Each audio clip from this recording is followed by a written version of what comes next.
तुम्हाला असं भेटलेलं एखादं गिफ्ट असं की जे तुमच्यासाठी खूप मेमोरेबल आहे. एक्सपेन्सिव्ह असू शकतं, एक्सपेन्सिव्ह असायला पाहिजे असं नाही, पण ते खूप मेमोरेबल गिफ्ट होतं. त्याच्या मागे एक असं खूप मोठं काहीतरी असं इमोशन वगैरे काहीतरी अटॅच होतं. असं गिफ्ट कुठलं आहे का तुम्हाला भेटलेलं? हम्म. किंवा तुम्ही कुणाला तरी दिलेलं, जे की तुमच्यासाठी वाटतं की यार हे मी खूप विचार करून वगैरे व्यवस्थित करून त्या समोरच्या पर्सनला पण ते खूप गिफ्ट आवडले, असं काय आहे? मुळात म्हणजे मला गिफ्ट द्यायची सवयच नाही. त्यावरनं मी खूप ओढा तेच आहे की आपल्याला गिफ्ट गिफ्ट रिसिव्हिंग आणि गिफ्ट गिव्हिंग ची सवयच नाही. अरे पण लाईफ मध्ये एखादा तरी गिफ्ट तुम्हाला भेटला असेल, तुम्ही कुणाला दिला असेल. तेच आहे ना, ते त्याची काय म्हणायचं, त्याचं डेप्थ आपल्याला त्या डेप्थ पर्यंत आपण पोहोचलोच नाही, एवढं इव्हॉल्व्ह झालोच नाही की की असं विचार करावा. आणि असं कसं आहे की कोण इन फ्युचर जरी गिफ्ट द्यायला तर मी त्या माणसाला विचारेन की तुला काय पाहिजे? काय काय पाहिजे, देतो मी, व्हायला देते गिफ्ट. अरे होय, तेवढं आहे. आता एकेकांचे एक्सपेक्टेशन असतात त्या, म्हणजे ते एकेकांचं काय माहिती की वर्षभर तू ऐक, म्हणजे असं, म्हणजे काय म्हणतात, अवेअर पाहिजेस की मला माझ्याकडे काय नाही आहे किंवा काय पाहिजे. आणि ते जर तू गिफ्ट दिलं असतं ते मिनिंगफुल गिफ्ट आहे, ठीक आहे. पण त्या काही कारणामुळे लक्षात राहत नाही, म्हणजे मला तर राहत नाही. आणि गिफ्ट चूज करायचं म्हणजे कसं मला हे वाटतं, असं चोर वाटतं, काम वाटतं डोक्यात त्रास असलेलं. आणि हे विचारायला गेलं की बाबा तुला नेमकं काय पाहिजे, मग ते आणि प्रॉब्लेम की थॉटफुल गिफ्ट काय द्यायचं असं. मग ते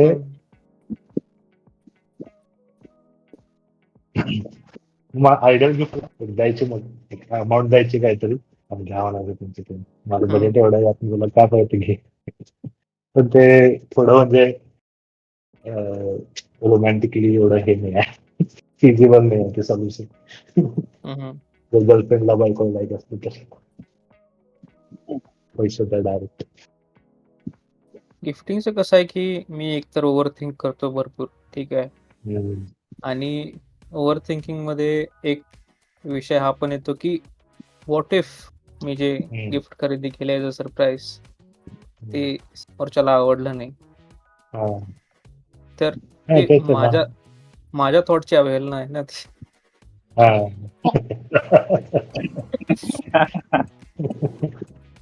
पण कोण सांगत नाही ना की मला तुझं गिफ्ट आवडत नाही, समजून घ्यायचं आवडलं त्याला.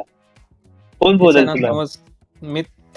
माझा थॉट एक आहे की जे या थॉटनं सपोज मी तुला काहीतरी गिफ्ट द्यालो आणि ते तुला गिफ्ट म्हणजे आवडलं नाही सपोज, तर ते आणि माझ्या डोक्यात परत ओव्हर थिंक करत राहते ना की याला आवडले की नाही.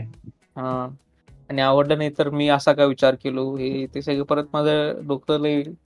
मला असं वाटतं की आय गेस हे बाहेरच्या कंट्रीज मध्ये हे असं करतात लोक की त्याने समजा गिफ्ट दिलं ना काहीतरी, तर ते गिफ्ट रिसिप्ट सोबत देतात.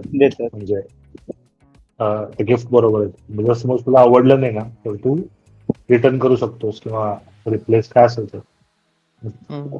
मग एकंदरीत आपण एक थॉट घालून आपण गिफ्ट आणू शकतो, पण एवढं ओपन पण राहायचं त्याबद्दल त्यांना आवडलं नाही तर तुम्ही एक्सचेंज करा, म्हणजे इट्स ओके विथ मी.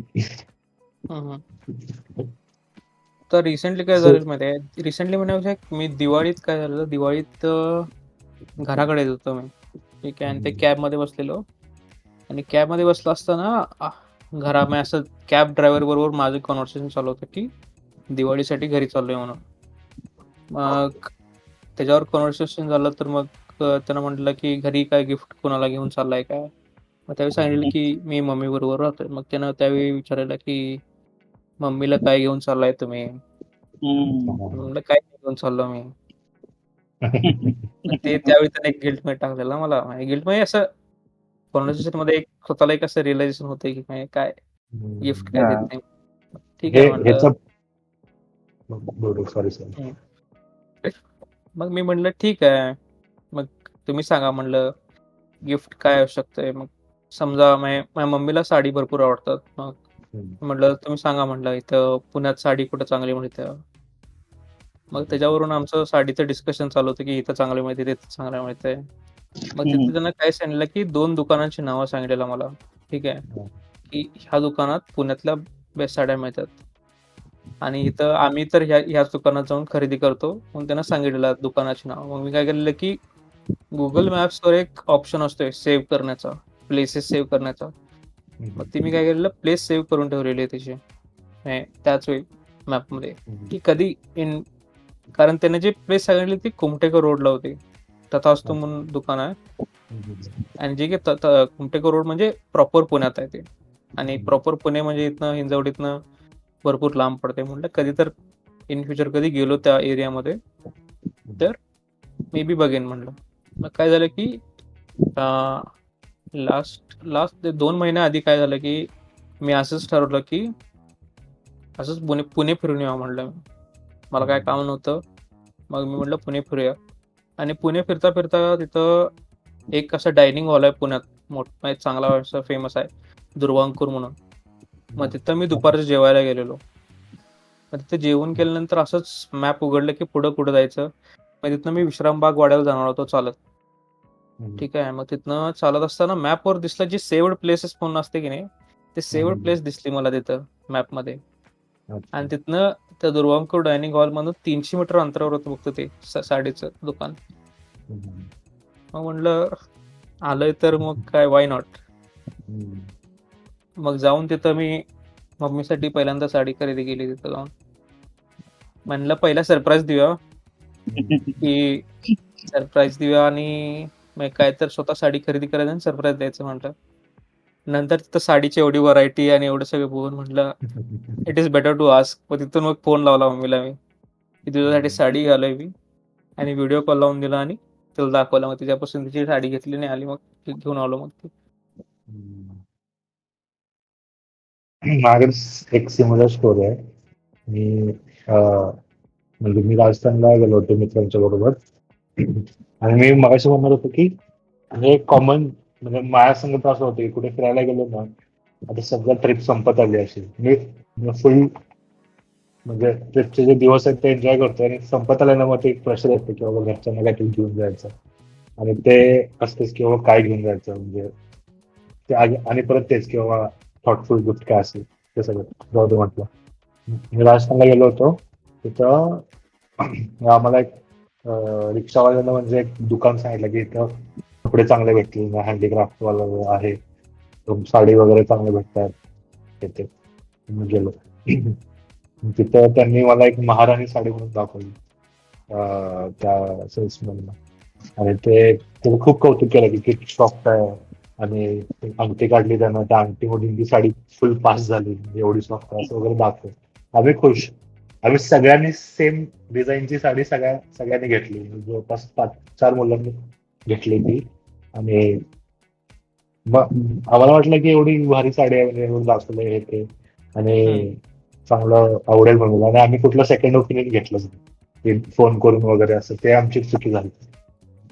मग नंतर त्याच्या 2-3 दिवसानंतर ना आम्ही असंच फिरत होतो आणि आम्ही तिथं काहीतरी ती 3,000ला साडी घेतलेली त्या दुकानातून. आणि असंच करत होतो आणि काहीतरी आम्हाला घ्यायचं होतं. असं दुकानात गेलो, तिथे सेम साडी होती सेम. मला विचारलं ही साडी कितीला, तो म्हणला 1200 रुपये. 1200ला म्हटलं. मग तिथे एक धक्का बसला की बाबा इथं म्हणजे 1200ला आहे, आपण तिथं 3,000ला घेतलं. त्याला आम्ही विचारलं की आम्हाला तिथं खूप महाग पडलं. तो म्हणला नाही असते म्हणजे डिझाईन सेम असते पण कापड वेगळं असतं. कुठं धीर आला की ठीक आहे म्हणजे असेल वेगळं. घरी घेऊन गेलो. घरी घेऊन गेल्यावरती दाखवलं मग तिला त्यासाठी साडी आपल्यावर. मम्मी 5 मिनिटासाठी खुश झाली. मम्मीने साडी घेतली. म्हटलं कितीला आहे, म्हणजे मी कॉस्ट सांगितलं नाही लगेच.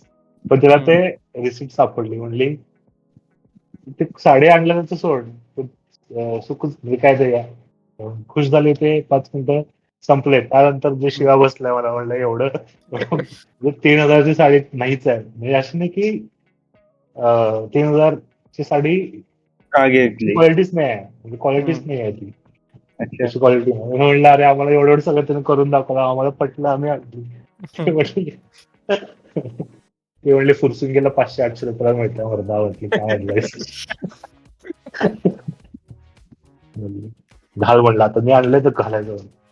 घातलं म्हणलं, ठीक आहे म्हणलं. वापस काढली. म्हणून मला असं जरा ट्रॉमा आहे गिफ्ट आणायचा.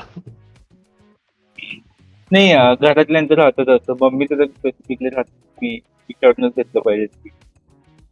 सरप्राईज नाही देऊ शकत. ते मी पहिल्यांदाच आणलं होतं, म्हणजे पहिल्यांदाच असं काहीतरी आणलं होतं घरी. ह्याच्या आधी मी हिमाचलला गेलो त्यावेळेला एक हिमाचलमध्ये काय एक बॅग्स मिळतात, म्हणजे वेगळेच बॅग्स असतात. ते जर असं कापडी बॅग्स असतात, ते आणलं. मी ते आवडलं का म्हणजे साडीच्या वेळेला शिवाय खायला भरपूर. पप्पांसाठी एकच गिफ्ट, वॉलेट आणायचं. कुठे जाईल वॉलेट आणायचं, पप्पा खुश. म्हणणं क्वेश्चन विचारताय त्याला काहीतरी गिफ्ट मिळालं असेल. नाही मला काय मिळालं नाही. ते क्वेश्चन विचारलं. मग तू सांग की तुझ्याकडे असली काय तर. मी तुम्हाला मागच्या एका पॉडकास्टला सांगितलेलं ना, आमच्या स्टुडंटनी एक बुक दिलेलं गिफ्ट मला, ते रस्किन बॉन्डचं. अच्छा. ऍक्च्युली ते क्लोज का आहे गिफ्ट माझ्यासाठी, मी ज्या वेळेला त्या कॉलेजवर जॉईन झालेलो त्यावेळेला फेब्रुवारी सुरू होतं, ओके, आणि मार्चला एक्झाम त्यांची. तर माझं त्यांच्याबरोबर इंटरॅक्शन फार थोडे दिवस होतं. मला वाटतंय थोडा पण, म्हणजे एखादा आठवडा पण मी त्यांच्याबरोबर इंटरॅक्ट झालो असेल नसेल. त्यावेळेला त्यांनी म्हणजे ते गिफ्ट दिलेलं ना, म्हणजे असंच कधीतरी माझ्या बोलण्यातून निघून गेलेलं की हा बाबा आपल्याला बुक्स आवडतात, आणि त्यांनी ते लक्षात ठेवून आणलेलं माझ्यासाठी एक बुक, शॉर्ट स्टोरी कलेक्शन. मला त्यावेळेला खूप म्हणजे हे वाटलेलं की, म्हणजे हे वाटलेलं की आपण त्यांना काहीच दिलेलं नाही. जेवढं त्यांनी मला गिफ्ट दिलं तेवढं तर शिकवलं पण नाहीये, नॉलेज पण दिलेलं नाहीये, काहीच केलेलं नाही. तरी त्या बिचाऱ्यांनी दिलेलं ते बुक मी अजूनही ठेवलं, म्हणजे जपून ठेवलं. मी बाकीच्यांना कुठलंही पुस्तक देतो वाचायला वगैरे, पण ते पुस्तक देत नाही. सर्वेश सनीला पण, म्हणजे आपण कधी बुक्स वगैरे घेताना मी ते बुक्स कधीच कोणाला देत काय पण आहे. माझा त्या बुक्सच्या बाबतीत खूप मोठा ट्रॉमा आहे की ते बुक्स खूप जातात. मला जर दिलं तिकडे गेलं, त्याच्या त्या मित्राला गेलं, खूप जातात. ते पुस्तक मला हरवायचं, म्हणून ते त्या हिशोबाने प्रश्न आला.